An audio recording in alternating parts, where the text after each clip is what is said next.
트럼프 대통령이 모든 준비를 마쳤다며 이란에 대한 대규모 공습을 결정하기 직전이라고 말했습니다. 전면전 가능성을 공개적으로 밝힌 겁니다. 영국 공군 기지에 미군 전투기가 배치된 사실도 확인됐습니다. 먼저 이서영 기자입니다. 호르무즈 해협 인근 이란의 군사요충지 반다르 아바스에 오늘도 미군의 공습이 목격됐습니다.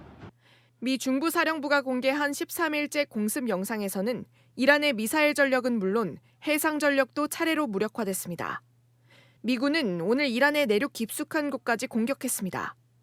이란 언론이 파악한 공습 지역을 보면 핵시설이나 방공 및 미사일 부대가 밀집된 곳입니다. 도널드 트럼프 미국 대통령은 대규모 추가 공격을 시사했습니다. 트럼프는 미국 인터넷 매체 엑시오스와의 인터뷰에서 이란에 대한 대규모 공격을 검토하고 있으며 모든 준비를 마쳤고 결정을 내리기 직전이라고 밝혔습니다. 또 자신이 요청하면 이스라엘도 2분 안에 참전할 것이라고 주장했습니다. 이란이 협상에 응하지 않자 미군은 군사적 압박 수위를 한층 끌어올리고 있습니다. So it looks like they're not ready to make a deal. So they're going to continue to pay a price. And every night the price gets higher and higher and higher. 대규모 공습 우려가 커지는 가운데 영국 페어포드 공군 기지에서 미군 최신의 전자전기 EA-37B 2대의 모습이 포착됐습니다. 전자전기는 적 레이더와 통신망을 교란하는 핵심 전력으로 공습 지원에 투입됩니다. 채널A 뉴스 이서영입니다.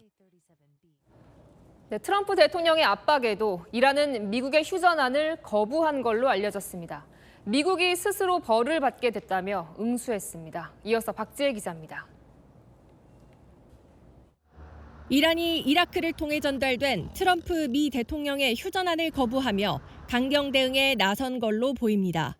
뉴욕타임스는 이란과 이라크의 익명 소식통을 인용해 알자이디 이라크 총리가 미국 측 휴전안을 이란 측에 전했지만 거부했다고 보도했습니다. 이란 정부는 호르무즈 해협 통제권 문제가 해결되지 않은 상황에선 잠정 합의에 관심 없다고 전한 걸로 알려집니다.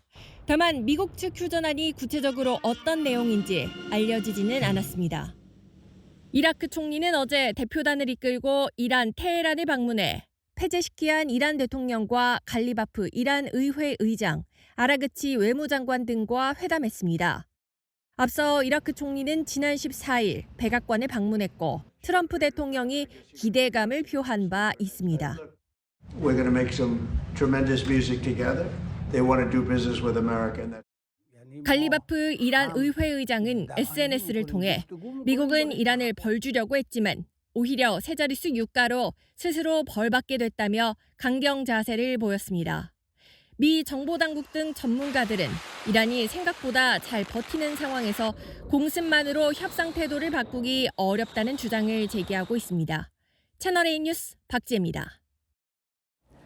중동 긴장이 최고조에 이른 가운데 홍해 봉쇄를 선언한 예멘 후티 반군에 이란이 비밀리에 미사일을 전달했다는 의혹이 제기됐습니다. 이란은 전면 부인하고 있지만 미국은 배후 세력인 이란에 책임을 묻겠다며 보복을 경고했습니다. 박자은 기자입니다. 지난 13일 착륙 예정이던 예멘의 사나 공항이 공습을 받아 다른 공항으로 돌아가야 했던 테헤란발 항공기에 이란 혁명수비대 고위 지휘관과 요원 등 10수명과 군사 장비들이 실린 것으로 알려졌습니다. 로이터 통신은 후티군 작전 지원과 신형 미사일 시스템 교육을 하기 위해 지휘관을 파견한 것이라며 활동 자금 명목으로 금괴도 보냈다고 복수의 소식통을 인용해 전했습니다. 당시 예멘 정부군은 허락받지 않은 비행기의 착륙을 막기 위해 공습했다고 밝혔습니다. 이후 후티 반군은 예멘 정부군을 지원하는 사우디아라비아와 대립에 나섰습니다. 이란 관계자들이 예멘에 도착하고 3일 뒤 실제 사우디아라비아 해상 봉쇄가 발표됐습니다. 그리고 어제 홍해를 지나던 사우디아라비아 국적 유조선 2척이 탄도미사일과 드론의 공격을 받아 불길에 휩싸였습니다. 이란 측은 후티 반군 지원 사실을 부인하고 있지만 예멘 정보부 장관과 복수의 관계자들은 장비와 인력 지원을 인정하는 상태입니다. 후티 반군의 도발에 트럼프 대통령은 군사보복을 예고했습니다. 추가 선박 공격이 있을 경우 후티가 이란의 대리 세력이라는 점에서 후티와 이란 모두에게 책임을 묻겠다고 경고했습니다. 채널A 뉴스 박자은입니다. 오늘의 주요 뉴스입니다. 친이란 후티 반군이 홍해를 지나던 유조선을 공격했습니다. 트럼프 대통령이 보복을 천명한 만큼 전운이 고조되고 있습니다. 투표지 부족 사태를 수사하고 있는 합수본이 선관위 직원들의 투표율 입력 조작 정황을 포착하고 중앙선관위를 압수수색했습니다. 이재명 대통령이 부동산 정책 국민 대토론회에서 보유세 강화 방침을 시사했습니다. 뉴스에 시작합니다. 김윤수입니다. 결국 레드라인을 넘은 걸까요? 홍해를 지나던 사우디 유조선이 친이란 무장단체 후티 반군의 공격을 받았습니다. 트럼프 대통령이 선박 공격에 대한 보복을 천명한 직후였습니다. 호르무즈 해협에 이어 홍해 봉쇄까지 현실화되는 모습입니다. 오늘의 첫 소식 박지혜 기자가 보도합니다. 칠흑같이 어두운 밤, 배에서 시뻘건 불길이 솟아오릅니다. 예멘의 친이란 성향 무장정파 후티 반군의 공격을 받은 사우디아라비아 국적 유조선으로 추정됩니다. 사우디 남서부 알슈카이크에서 남서쪽으로 약 130km 떨어진 홍해 해상에서 피해를 입은 겁니다. 이틀 전 후티 반군이 사우디에 대한 해상 봉쇄를 선언한 후 실제 민간 선박을 공격한 것은 이번이 처음입니다. إحداهما تحمل اسم إنسيليا والأخرى ليلى وذلك بعدد من الصواريخ البالستية والمجنحة والطائرات المسيرة. 후티는 공격 직전 무전으로 경고도 보냈습니다. 자신들을 예멘 해군이라고 칭하며 항행 금지 결정을 따르지 않으면 표적이 될 것이라고 강조했습니다. 후티 반군이 밝힌 피해 선박인 엔셀라호는 지난 20일 사우디 얀부항을 출발해 홍해 남쪽으로 향하던 중 피격된 것으로 확인됐습니다. 사우디 측은 엔셀라호 피격 사실은 인정했으나 라이리아호에 대해서는 언급하지 않았습니다. 사우디 교통청 관계자는 선원들은 모두 무사하다며 이번 공격은 상선과 승무원의 안전을 보장하는 국제법과 국제협약을 위반한 행위라고 비판했습니다. 호르무즈 해협에 이어 홍해 항로마저 위협받으며 사우디의 원유 수출길마저 흔들리고 있습니다. 채널A 뉴스 박재입니다. 이란은 호르무즈 해협도 재봉쇄에 나섰습니다. 이 해협을 지나던 선박 한 척이 이란군의 공격을 받은 뒤 납포됐습니다. 벌써 세 번째인데 호르무즈 해협의 주도권이 자신들에게 있다는 점을 강조하는 모습입니다. 김용성 기자가 보도합니다. 호르무즈 해협에 진입한 뒤 최근 사흘 넘게 추적되지 않던 선박. 지난 19일 호르무즈 해협에서 발사체 공격을 받은 그리스 선사 소속 유조선 카베 말레아소입니다. 영국 파이낸셜 타임스는 위성 사진을 근거로 카베 말레아소가 이란 측 해역으로 끌려간 정황이 보인다고 보도했습니다. 이란에 납포된 걸로 보이는데 지난 4월 납포된 화물선 2척에 이어 세 번째 선박 납포입니다. 이란 측은 연일 호르무즈 해협의 주도권을 자신들이 쥐고 있다고 강조하고 있습니다. 이란군은 오늘 성명에서 미군 선동을 받은 유조선 3척 중 한 척은 폭발과 함께 화재가 발생했고 2척은 급히 방향을 돌렸다고 밝혔습니다. 그러면서 호르무즈 해협은 이란 통제 아래 있다며 미국이 적대 행위를 하는 한 완전히 봉쇄된 상태로 유지된다고 강조했습니다. 채널A 뉴스 김용성입니다. 이에 따라 미군의 공격 수위는 갈수록 높아지고 있습니다. 전투 재개 이후 처음으로 죽음의 백조라 불리는 B-1 폭격기로 이란군을 공격했습니다.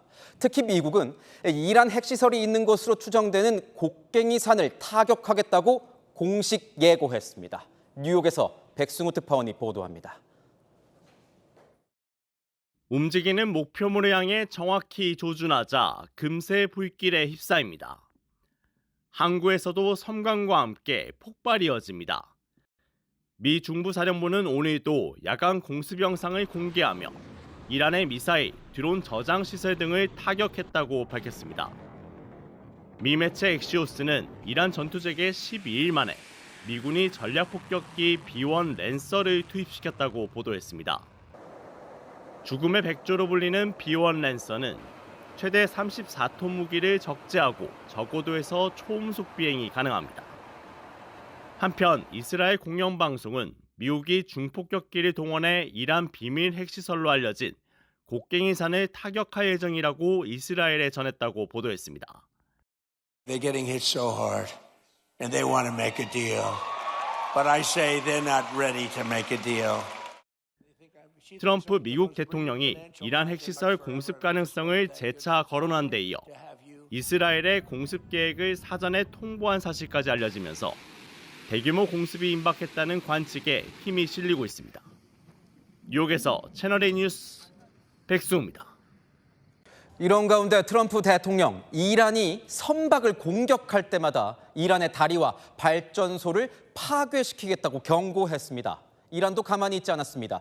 눈에는 눈이라며 맞섰습니다. 정윤아 기자입니다. 다리 한가운데가 폭삭 내려앉았고 곳곳에서 화염이 치솟습니다. 최근 미국의 공습으로 파괴된 이란 남부의 교량입니다. 트럼프 대통령은 이란 수도 테헤란의 직접 타격 가능성을 포함해 이란과 타협은 없다며 경고장을 날렸습니다. 이란이 호르무즈 해협에서 선박을 공격할 때마다 미사일이나 로켓, 드론 등으로 이란의 다리나 발전소 중 한 곳을 파괴하겠다는 겁니다. 이란도 곧바로 맞받아쳤습니다. 이란군을 통합지휘하는 하탐 알야비냐 중앙군사본부는 미국의 위협이 현실화되면 단 한 방울의 원유도 수출되지 못하도록 하겠다고 경고했습니다. 또 미국이 이란의 다리와 발전소를 공격하면 중동 주변국의 모든 석유와 가스, 전력시설이 공격 대상이 될 것이라고 주장했습니다. 이란 협상 대표였던 갈리바프 이란 의회 의장도 우리가 석유를 팔지 못하는 곳에서는 아무도 석유를 팔 수 없다며 에너지 수출 차단을 거듭 시사했습니다. 아라그치 이란 외무장관도 눈에는 눈이라며 어떠한 공격에도 강력하고 단호하게 대응하겠다고 밝혔습니다. 미국이 이란의 기반 시설을, 이란은 석유 수출 금지를 언급하면서 강대강 대치가 격화되고 있습니다. 채널A 뉴스 정윤아입니다.